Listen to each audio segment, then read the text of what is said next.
আসসালামু আলাইকুম, সবাই কেমন আছেন? আশা করছি সবাই ভালো আছেন। আজকে আমার মায়ের হাতের নিজেদের গাছের পাকা আম মাখা খাবো।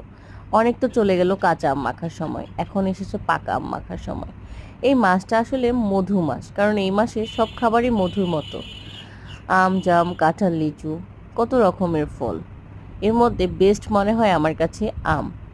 তাও আবার আমার আমার কাছে মনে হয় আম মাখার মধ্যে আমার মায়ের হাতের এই আম মাখাটা আমার কাছে খুবই মজা লাগে। সবারই সবার মায়ের হাতের একটা না একটা খাবার খুবই স্পেশাল। আসলে মায়ের হাতের একটা খাবারই স্পেশাল বললে হবে না, মায়ের হাতের সব খাবারই মজা, সব খাবারই। যাই হোক, আজকে আমার মা মাখা করবে আম।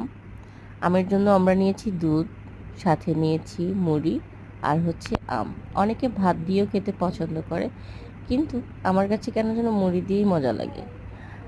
তাই তো মা এখন দুধ নিল, দুধের সাথে আম মিক্সচার করে তারপর মুড়ি দিয়ে একটা সুন্দর একটা খাবার বানাবে। এই খাবারটা আমার কাছে খুবই মজা লাগে। আপনারা কি কখনো এইভাবে খেয়েছেন? আম তো অনেকভাবেই খাওয়া যায়, আপনারা কিভাবে খান জানাবেন প্লিজ।